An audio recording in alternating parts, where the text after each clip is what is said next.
하나님의 말씀 보겠습니다. 요한복음 18장 15절로 18절, 25절로 27절 말씀 함께 보겠습니다.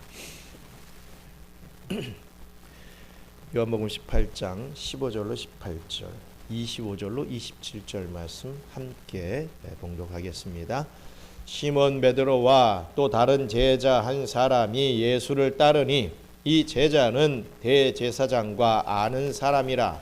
예수와 함께 대제사장의 집들에 들어가고 베드로는 문 밖에 서 있는지라. 대제사장을 아는 그 다른 제자가 나가서 문 지키는 여자에게 말하여 베드로를 데리고 들어오니 문 지키는 여종이 베드로에게 말하되 너도 이 사람의 제자 중 하나가 아니냐 하니 그가 말하되 나는 아니라 하고 그때가 추운 고로 종과 아랫 사람들이 불을 피우고 서서 쬐니 베드로도 함께 서서 쬐더라. 시몬 베드로가 서서 불을 쬐더니 사람들이 묻되 너도 그 제자 중 하나가 아니냐? 베드로가 부인하여 이르되 나는 아니라 하니 대제사장의 종 하나는 베드로에게 귀를 잘린 사람의 친척이라. 이르되 내가 그 사람과 함께 동산에 있는 것을 내가 보지 아니하였느냐. 이에 베드로가 또 부인하니 곧 닭이 울더라. 아멘. 오늘 비겁했던 베드로라는 제목으로 말씀을 증거하기를 원합니다. 앞서 말씀드렸듯이 이 기드론 시내 건너편 겟세마네 동산에서 붙잡힌 우리 예수님은 안나스의 집으로 끌려가 신문을 받게 됩니다. 이 거짓 대제사장이 이 참 대제사장의 죄를 묻는 참으로 아이러니한, 참으로 역설적인 일이 일어났다라고 지난주에 말씀을 드렸습니다. 안나스는 죄를 어떻게든 만들어서라도 예수님에게 죄를 뒤집어 씌워야만 했습니다. 그래야 자신의 돈과 또 명예 그리고 권력을 유지할 수 있었기 때문이죠. 자기 자신의 것을 빼앗기지 않기 위해 예수님을 죄인으로 만들어서 처벌해야 됐다라는 것입니다. 그래서 안나스는 비겁할 수밖에 없었던 것입니다. 우리는 오늘 본문에서 또 비겁했던 한 사람을 만나게 되죠. 누굽니까? 그는 바로 베드로였습니다. 안나스가 당시 유대교 사회에서 가장 앞장섰던 자라고 한다면 이 베드로라고 하는 사람은 예수 공동체 안에서 가장 앞선 자였습니다. 대표였던 것이죠. 또 앞으로 살펴보게 될 이 세 번째 비겁한 자가 나타나게 되는데 그는 바로 본디오 빌라도입니다. 이 본디오 빌라도는 당시 세속 권력에 있어서 또 가장 앞선 자들이었죠. 유대 사회에서 가장 앞선 자들. 자, 그리고 예수 공동체에서 앞선 자, 그리고 당시 세속 권력에서 앞선 자. 이 모든 앞선 자들이 다 비겁했다라고 요한복음은 증거하고 있습니다. 이렇게 예수님은 유대 사회, 또 제자들, 또 세상으로부터 즉 모든 사람으로부터 배신을 당하고 버려지게 되는 것이죠. 그 중에서도 특히 우리 예수님을 3번이나 부인했던 이 베드로의 비겁한 모습은 우리에게 참 많은 것을 생각하게 합니다. 오늘 본문 말씀이 말씀하고 있는 이 베드로의 실패를 통해, 이 베드로의 이 비겁함을 통해 우리는 무엇을 배우고 어떻게 더 깊은 믿음으로 나아갈 수 있을까라고 하는 명제를 다시 한번 상고해 보며 은혜 받게 되는 저와 우리 경영의 성도님들 되시기를 주님의 이름으로 축원합니다. 먼저 무너진 베드로를 봅니다. 이것은 과신이 부른 그림자였다는 것이죠. 자기 자신의 어떤 만용, 이 과신한 모습들이 결국은 베드로를 무너지게 하더라라는 말씀입니다. 그렇습니다. 오늘 본문인 요한복음 18장 15절로 18절은 베드로가 예수님을 따르는 장면으로 시작이 됩니다. 그 중에서 18장 15절로 16절만 함께 읽겠습니다. 시몬 베드로와 또 다른 제자 한 사람이 예수를 따르니 이 제자는 대제사장과 아는 사람이라. 예수와 함께 대제사장의 집들에 들어가고 베드로는 문 밖에 서 있는지라. 대제사장을 아는 그 다른 제자가 나가서 문 지키는 여자에게 말하여 베드로를 데리고 들어오니. 아멘. 시몬 베드로는 예수님이 붙잡혀 안나스의 집으로 갈 때 이 끌려가시는 그 예수님을 뒤에서 따라갔습니다. 공간 복음을 보면 가까이 따라간 건 아니고 멀찍이 따라갔다라고 말씀하고 있지요. 그런데 이렇게 멀찍이 따라갔던 것은 베드로뿐만이 아니었습니다. 다른 한 제자도 있었다는 것을 오늘 성경은 말합니다. 그렇다면 이 제자는 누구를 말하는 것이겠습니까? 대부분의 신학자들은 이 제자를 요한으로 봅니다. 여러 차례 살펴봤지만 요한복음에서 요한은 이 자기 스스로를 잘 드러내지 않습니다. 그래서 자신을 어느 제자 이렇게 칭하기도 하죠. 또 예수님이 사랑하시던 제자라고 하는 표현을 사용하여서 자기를 표현하는 것을 봅니다. 이 제자는 어떤 사람이라고 했습니까? 대제사장과 아는 사람이었다라고 오늘 지금 읽은 본문에서 얘기를 하고 있습니다. 즉 요한은 안나스와 가야바, 그 시대의 대제사장이었던 안나스와 가야바와 서로 아는 사람이라는 것입니다. 이에 대해서는 여러 가지 추측들이 있는데 어떻게 요한이 그 안나스와 가야바를 알 수가 있느냐, 안면이 있는 사람일 수가 있느냐, 이 명제에 있어서는 몇 가지 추측이 있다는 거죠. 요한의 아버지 세베대는 부자였습니다. 큰 배 여럿과 많은 품꾼을 둔 부자였던 것이죠. 당시 유력한 경제인의 아들이었기 때문에 안나스는 이 세베대와 그의 아들 요한을 알고 있었을 것이다. 그럴 가능성이 있다라고 추측을 할 수 있습니다. 또 다른 가능성은 초대교회 문헌 가운데는 이 안나스와 요한이 친척 관계였다라고 하는 기록도 있습니다. 그래서 안나스가 이 요한을 알고 있었다는 거죠. 아무튼 그래서 요한은 이 안나스의 집에 쉽게 들어갈 수 있었던 것입니다. 그 안면이 있었기 때문에 나 요한이다 하고 들어갈 수 있었던 것이죠. 요한은 대제사장과 아는 사이였기 때문에 이렇듯 쉽게 들어갈 수 있었지만 베드로는 어땠습니까? 베드로는 그렇지 않았기 때문에 문 밖에 그냥 서 있어야 됐습니다. 요한이 문 지키는 여정에게 부탁하여서 베드로도 겨우 이 안뜰로 들어올 수 있게 되었던 것입니다. 겉으로 보면 베드로는 스승을 위험 속에서도 따르려고 했던, 참 많은 위험이 따르고 있지만 어떻게든 스승을 따르려고 했던 정말 의리 있고 용기 있는 이 제자처럼 보입니다. 자신의 스승이 붙잡혀 어떻게 될지 모르는 그런 상황 속에서 또 안나스가 예수를 신문하면서 그 제자들에 관해 묻는 그 상황 속에서 자신도 함께 어떻게 보면 공범으로 처벌받게 될지도 모르는 그러한 상황 속에서 멀리 도망가지 않고 이렇듯 그 신문의 자리를 지키고 있었던 것입니다. 그런 것만 볼 때 베드로는 참 의리 있는 사람이다, 용기 있는 제자다, 이렇게 보일 수 있다는 거죠. 그렇다면 왜 베드로는 이러한 위험을 무릅쓰고 여기까지 따라왔겠습니까? 그래도 베드로는 예수님을 뜨겁게 사랑했던 제자였습니다. 예수님이 어떤 분인지 아름다운 신앙 고백을 했던 그런 제자이기도 했지요. 또 예수님이 행하시는 신비로운 표적을 눈으로 보았던 사람이고 예수님을 따라 물 위를 걷기까지 간 사람, 물 위를 걸었던 사람은 이렇듯 이 베드로밖에 없었던 것이지요. 그런 진한 체험을 했던 제자였습니다. 베드로는 예수님에 대한 사랑의 마음을 쉽게 접을 수 없었습니다. 예수님이 반전의 역사를 나타내실지도 모른다는 그런 기대가 이 베드로에게 또 있었을지도 모르겠습니다.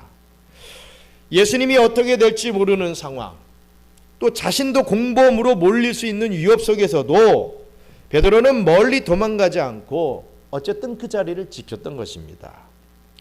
베드로는 예수님을 진심으로 사랑했고 예수님에 대한 뜨거운 믿음이 있었을 것입니다.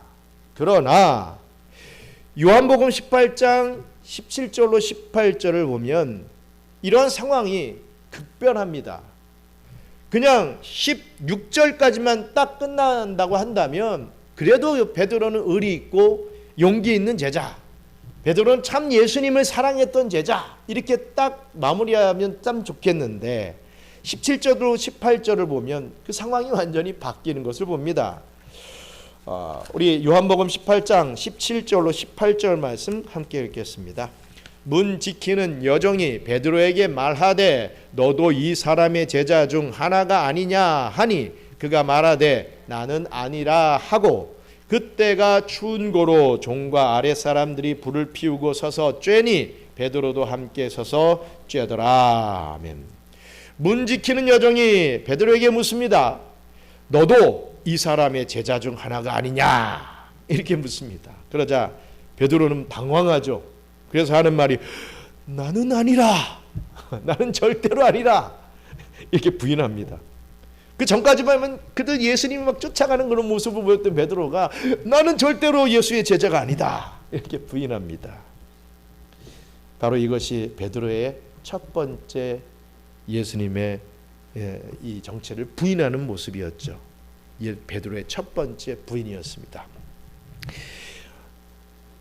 뭐 길지도 않습니다. 몇 시간 전만 해도 예수님을 위해 목숨이라도 바치겠다고 장담했던 그 베드로의 굳은 확신이 이랬던 너무나도 쉽게 무너진 순간이었습니다. 베드로는 앞서 이렇게 장담한 적이 있었지요. 먼저 마태복음 26장 33절 같이 읽습니다. 베드로가 대답하여 이르되 모두 주를 버릴지라도 나는 결코 버리지 않겠나이다. 다 버려도 나는 아닙니다. 그래도 내가 베드로인데, 내가 수제자인데 어떻게 내가 예수님을 버릴 수 있습니까? 주님, 저만 믿으세요. 이랬던 베드로라는 거죠. 또 요한복음 13장 37절도 그 기사가 나옵니다. 같이 읽겠습니다. 베드로가 이르되 주여 내가 지금은 어찌하여 따라갈 수 없나이까? 주를 위하여 내 목숨을 버리겠나이다. 내가 주를 위해 목숨까지 버릴 각오가 되어 있습니다. 저만 믿으세요. 제발 저를 좀 믿어주세요. 이랬던 베드로라는 거죠. 참 이러한 것만 보면 참 이 베드로라는 사람은 정말 예수님의 제자 중에 따봉이다, 정말 최고다, 이렇게 우리가 볼 수가 있을 것입니다. 그런데 분명한 것은 베드로의 이러한 무너짐은 자신에 대한 이런 과신에서부터 비롯됐다는 것입니다. 예수님, 제가 누굽니까? 저는 예수님을 위해 목숨까지 버릴 수 있는 사람이다 라고 이렇게 말을 했지만 그의 확신은 기도로 다져지지 않은 이 공허한 자신감이었다는 것이죠. 예수님께서 제자들에게 시험에 들지 않게 깨어 기도하라 라고 말씀하셨을 때 베드로는 어떻게 했습니까? 베드로는 피곤하다는 이유로 잠들어 있었습니다. 마태복음 26장 41절로 43절 함께 읽습니다.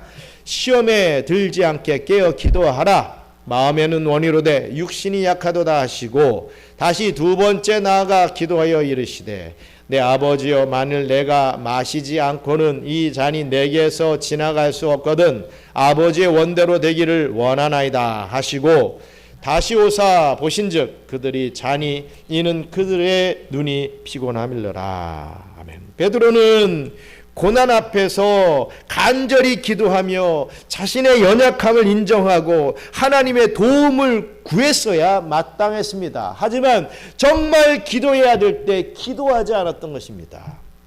기도하지 않고 나는 내가 이렇습니다. 주님 내가 목숨을 다할 것입니다. 이건 다 만용이죠. 과신입니다. 그냥 자기 확신이라는 거죠. 사랑하는 우리 경양의 성도 여러분, 여러분 우리의 믿음을 절대로 과대평가하지 마시기 바랍니다. 모태신앙이든 신앙의 경력이 오래되었든 내 직분이 집사든 권사든 장로든 목사든 그 어떤 직분을 가지고 있든 우리의 신앙은 늘 흔들릴 수 있다는 것을 우리는 항상 염두에 둬야 됩니다. 나는 절대로 이런 거 절대로 없다는 거죠. 사도 바울은 이렇게 경고하지 않았습니까? 고린도전서 10장 12절 같이 읽겠습니다.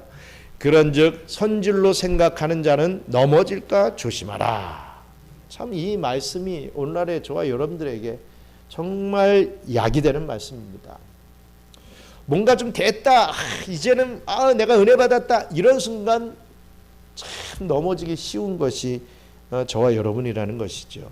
그걸 다 경험했고 또 잘 알고 있는 사도 바울이 그런즉 선줄로 생각하는 자는 넘어질까 조심하라. 이제 됐구나 할 때 다윗처럼 정말 신앙의 우리 선배들처럼 넘어지는 그러한 과정을 겪을 수 있다는 것이죠. 나는 괜찮아 라고 생각하는 순간이 여러분 가장 위험한 때입니다. 여러분 그렇지 않습니까? 베드로가 넘어졌다면 오늘날에 우리는 어떻겠습니까? 다윗도 넘어졌는데 우리는 어떻습니까? 아브라함도 넘어졌는데 오늘날 우리가 안 넘어질 수 있겠습니까? 그렇기 때문에 우리는 자신의 믿음을 위해 겸손히 하나님 앞에 기도하고 우리의 연약함을 인정하며 우리를 붙잡아 달라고 우리는 항상 주님 앞에 나아가는 그런 삶을 살아드려야 된다는 것을 잊지 마시기 바랍니다. 끝으로 베드로는 실망했습니다. 왜? 깨어진 자기의 기대와 이 깊은 좌절 때문에 실망하게 되지요. 이제 베드로는 두 번째, 세 번째 예수님을 부인하는 모습으로 나아갑니다. 요한복음 18장 25절 함께 읽겠습니다. 시몬 베드로가 서서 불을 쬐더니 사람들이 묻되 너도 그 제자 중 하나가 아니냐? 베드로가 부인하여 이르되 나는 아니라 하니. 아멘. 앞서 18절에서 그때가 추운 고로라고 하는 대목의 말씀이 있었지요. 그때를 추측해 보면 이때는 6월절 때, 즉 3월에서 4월 정도 되는 그러한 시기였습니다. 낮 기온은 상당히 따뜻할 테지만 밤 기온은 여전히 쌀쌀할 때였던 것이죠. 이 때문에 베드로를 비롯한 몇몇 사람들은 불을 피우며 예수님의 신문이 진행되는 것을 지켜보았을 것입니다. 잠시 시간이 지나 불을 쬐던 사람들 중에 몇 사람이 그 옆에 있던 베드로를 알아보게 됩니다. 베드로는 다른 사람들과 똑같이 불을 쬐고 있었습니다. 이때 사람들이 다시 너도 그 제자 중에 하나가 아니냐라고 또 묻자 베드로는 또다시 나는 아니다, 나는 아니다, 나는 아니다, 나는 절대로 아니다 부인합니다. 바로 이것이 베드로의 두 번째 부인이었죠. 그리고 가장 결정적인 순간이 찾아오게 됩니다. 요한복음 18장 26절로 27절 같이 읽겠습니다. 대제사장의 종 하나는 베드로에게 귀를 잘린 사람의 친척이라 이르되 내가 그 사람과 함께 동산에 있는 것을 내가 보지 아니하였느냐. 이에 베드로가 또 부인하니 곧 닭이 울더라. 아멘. 대제사장의 종 중 베드로에게 귀를 잘렸던 말고의 친척이 나타나서 네가 그 사람과 함께 동산에 있는 것을 내가 봤다. 이렇게 말하면서 베드로를 확실하게 지목합니다. 너 맞지? 그때 내 친척 말고의 귀를 베었던 그 사람이 너 맞지? 내가 분명히 봤어. 이렇게 지목을 하죠. 마태복음은 이때 베드로가 예수님을 저주하며 맹세까지 했다라고 하는 기록을 남기고 있습니다. 마태복음 26장 74절 같이 읽겠습니다.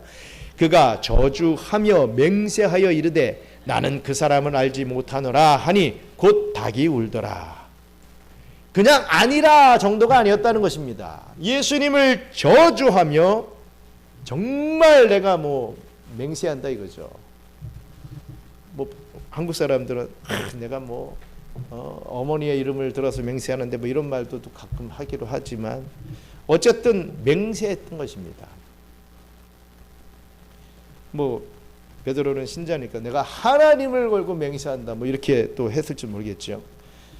어쨌든 그가 저주하며 맹세하여 이르되 나는 그 사람을 알지 못하노라. 이렇게 부인했던 것입니다. 그 순간 예수님의 예언의 말씀대로 닭이 울었습니다. 3번 부인할 때 닭이 운다 하지 않았습니까? 베드로가 왜 이렇게까지 그렇다면 예수님을 강하게 부인했겠습니까? 그 말고의 귓가리 자르던 베드로, 많은 군사들이 막 몰려왔을 때 칼을 빼서 말고의 귀를 막 잘라버렸던, 막 도망가지 않고 맞섰던 그 베드로가 왜 이렇게까지 예수님을 강하게 부인했겠습니까? 예수님과 함께 붙잡혀 고난을 받을까 두려워서 그랬겠습니까? 물론 그것도 그런 마음이 없지 않았을 것입니다. 두려움도 물론 있었을 것입니다. 당시 유대 사회의 최고 권력자 안나스에게 붙잡혀 신문을 당하고 그 종에게 얼굴을 주먹으로 맞으시는 그 예수님의 모습을 보면서 아이고 예수님과 함께 붙잡히면 엄청난 고난을 당하겠구나 이렇게 두려웠을 수도 있었을 것입니다. 그러나 그것만으로 이유를 삼기에 이전에 베드로의 행동, 즉 이 말고의 귀를 자른 것은 너무나도 용기 있는 모습 아니었습니까? 그런데 그 용기 있던 베드로의 모습은 정말 안타깝게도 만용이었다는 것이죠. 자기 신념에서 나오는 행동에 이 돌출되었던 행동이라는 것입니다. 어떤 요한복음 주석에서는요, 이 베드로가 두려워서 예수님을 부인해서가 아니라 실망감 때문에 그랬다라고 설명을 합니다. 베드로는 예수님을 따르며 막연하게나마 기대했던 것이 있었기 때문이죠. 기대가 있었기 때문에 실망한다는 겁니다. 제가 이제 많은 사람들이 전도가 될 겁니다. 우리 부흥할 겁니다. 어떤 가정이 오면 이 가정은 잘 정착할 겁니다. 라고 그러길 바랍니다. 라고 이렇게 얘기들을 나누게 되면 몇몇 분들은 그 얘기를 해주세요. 너무 기대하지 마세요. 너무 기대하지 마세요. 목사님 저에게 그렇게 권면의 말씀을 해주시더라고요. 물론 그래서 그때 나왔다가 안 나오셨던 분들도 참 많습니다. 뭘 얘기하냐면 기대를 하면 실망한다. 그 얘기하려고 하는 것입니다. 너무 기대하면 실망이 너무 크다는 겁니다. 우리가 삶을 살면서도 그렇죠. 이 사람만큼은 잘할 것 같은데 이분은 정말 교회를 위해서 헌신할 것 같은데 기대를 하게 될 때 그 기대에 못 미치면 실망하게 됩니다. 그것은 인간도 똑같죠. 우리 예수님도 똑같다는 것입니다. 베드로도 똑같다는 것이죠. 그러한 마음을 갖게 되는 것은 똑같다 이거죠. 물론 우리 예수님은 질적으로 우리와 다르지만 다 알고 계시지만 그래서 우리와 같은 그런 실망을 하지 않으시지만 어찌되었든 우리 인간적인 관점에서 봤을 때 너무 기대를 하면 그게 이루어지지 않으면 실망감이 오게 된다. 베드로도 예수님에 대해서 많은 기대가 있었기 때문에 실망감을 갖게 됐다. 이런 결론을 유추하게 됩니다. 베드로는 예수님을 따르며 막연하게나마 참 기대했던 것이 있었다는 것입니다. 예수님이 로마의 압제에서 유대를 해방시키고 새로운 왕국을 세울 것이라고 하는 기대, 자신도 그 왕국에서 한 자리를 좀 차지할 수 있을 것이라고 하는 그런 꿈을 이 베드로도 그 누구보다도 크게 꾸었을 것입니다. 그런데 지금은 어떻습니까?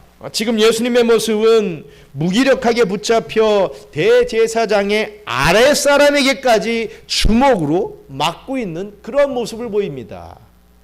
대제사장에게 맞는 것도 아니고 그 대제사장의 아랫사람에게 이 주먹으로 맞는 모습을 보여주고 있지요. 얼마나 실망감이 컸겠습니까? 이전에 권력자들에게 당당히 맞서셨던 그 위험 있는 예수님의 모습은 온데간데 없어지고 너무나도 약해 보이는 예수님을 보며 베드로는 참으로 깊은 실망감에 빠졌을 것입니다. 그렇습니다. 그렇다면 우리는 과연 어떤 소망을 가지고 어떤 기대를 가지고 예수님을 섬기고 있는지 여러분을 한번 되돌아보기를 바랍니다.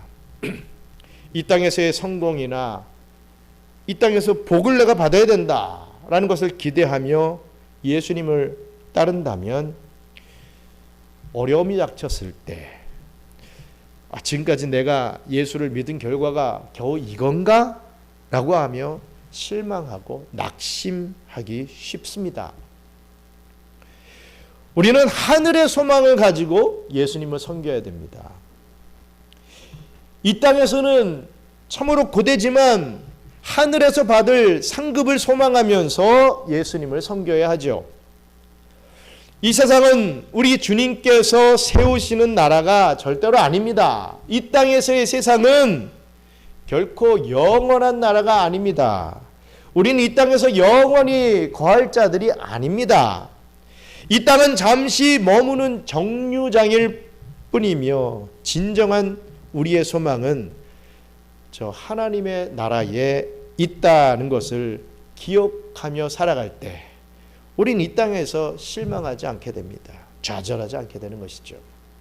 아니, 인간이기 때문에 실망하고 좌절한다 할지라도 다시 극복해 나갈 수 있게 됩니다.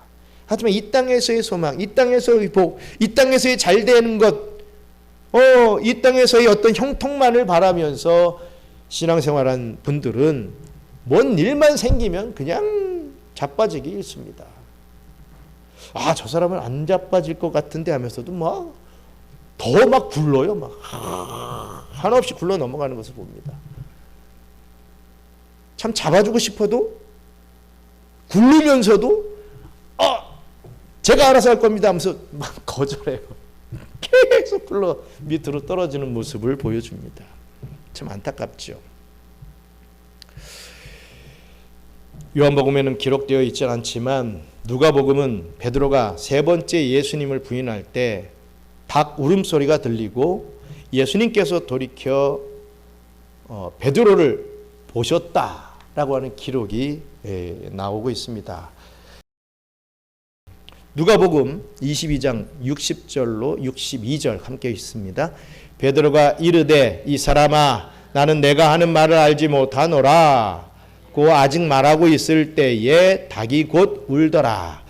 주께서 돌이켜 베드로를 보시니 베드로가 주의 말씀 곧 오늘 닭 울기 전에 내가 3번 나를 부인하리라 하심이 생각나서 밖에 나가서 심히 통곡하니라. 예수님이 베드로를 보신 거예요. 돌아봤습니다. 닭소리가 딱 울리니까 제일 먼저 베드로를 찾아보신 것이죠. 얼마나 민망했겠습니까? 결코 그렇지 않습니다 라고 했던 베드로였는데 예수님이 하셨던 말씀대로 닭소리가 났습니다. 그리고 여지없이 3번 부인하는 자신을 되돌아보게 됐죠.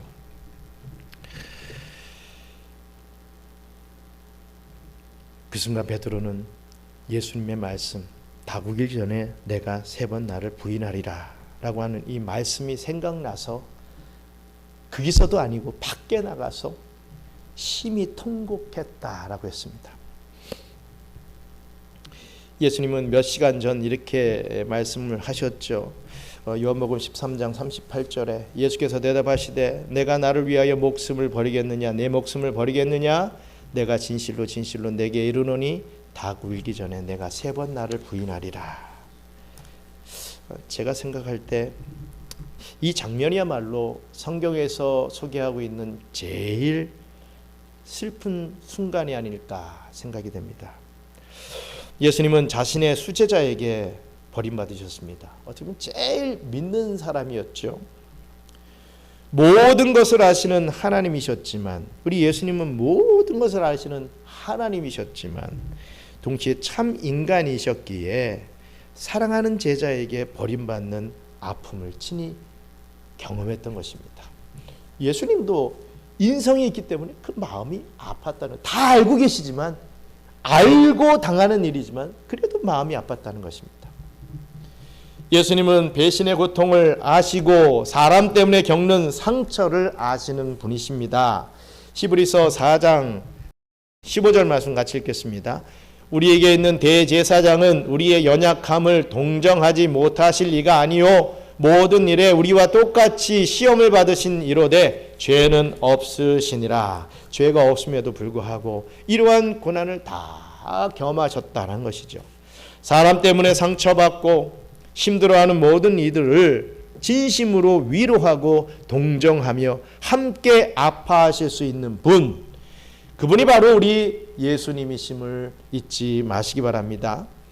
베드로는 자신의 비겁함과 믿음 없음을 깨닫고 통곡했던 것입니다. 가장 결정적인 순간에 정말 자기가 했던 말대로 절대로 배신하지 않고 목숨을 바쳐서라도 예수님을 위해서 뛰어들었어야 될 그 순간에 용기 없는 이 배신하고 있는 자신의 모습을 보며, 비겁한 자신의 모습을 보며 목 놓아 울었던 것입니다.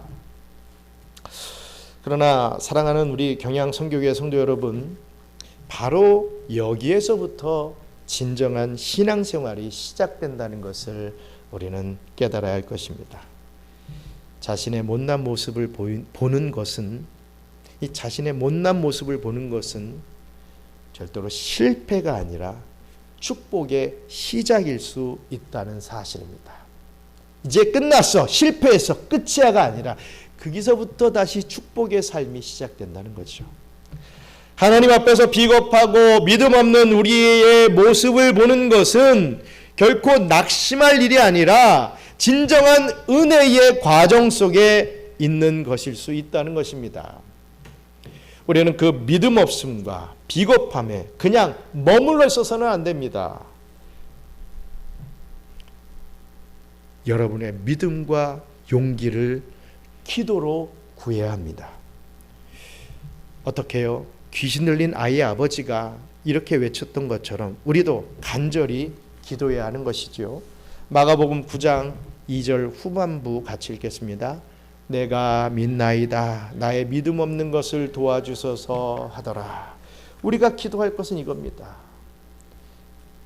내가 믿나이다. 나의 믿음 없는 이 모습을 주님 용서하시고 저를 좀 도와주세요. 이렇게 나가야 되는 것입니다. 아, 내가 요 모양 요 꼴입니다. 어쩔 수 없잖아요. 그냥 말렙니다. 봤죠? 저 실패한 거 봤죠? 이젠 끝났습니다. 이게 아니라 주님, 그래도 제가 믿나이다. 내 현주소는 이렇다는 것을 제가 깨달았습니다. 하지만 믿나이다.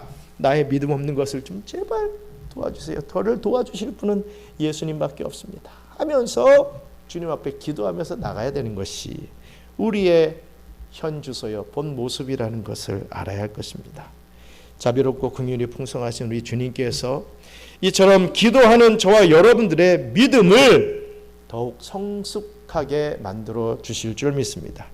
그 은혜를 받아 누리며 주님 안에서 참된 용기와 믿음으로 살아가시는 저와 우리 경양의 성도님들 되시기를 주님의 이름으로 간절히 축원합니다. 우리 기도하겠습니다. 안나스만 비겁했던 것이 아니었지요. 또 빌라도만 비겁한 것이 아니었습니다. 예수님을 제일 가까이 따르던 베드로도 비겁했습니다.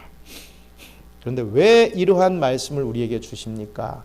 너희들도 비겁할 수 있다라는 것을 알려주시기 위함입니다. 베드로 같은 그 초대교회의 수장도 이 최고의 제자도 이렇게 비겁하게 나를 부인하고 나를 마음 아프게 했는데 너희들은 어떻겠느냐. 그렇기 때문에 더 기도하며 붙잡아 달라고 하나님 앞에 간구해야 된다라고 하시는 우리 주님의 음성을 오늘 이 말씀을 통해 듣고, 주님, 저는 더 악한 자입니다. 더 약한 자입니다. 더 비겁합니다. 저를 좀 붙잡아 주세요. 주님 믿습니다. 저를 좀 도와주세요. 라고 하는 그 기도를 끊이지 않고 함으로 그 어떠한 사단의 유혹 속에서도, 그 어떠한 상황 속에서도 다시금 실패자가 아니라 승리자의 삶으로 일어나는 그러한 은혜를 베풀어 달라고 오늘 이 복된 시간, 이 자리에서 함께 고백하는 기도 올려드리기 원합니다. 함께 기도하겠습니다. 감사합니다. 하나님, 베드로를 보았습니다. 정말 엄청난 초대교회 수장이었던, 또 예수님의 수제자였던 베드로를 보았습니다. 그 베드로가 정말 이러한 과정을 겪으면서 정말 초대교회의 수장이 될 수 있었구나라고 하는 것을 다시금 깨닫게 됩니다.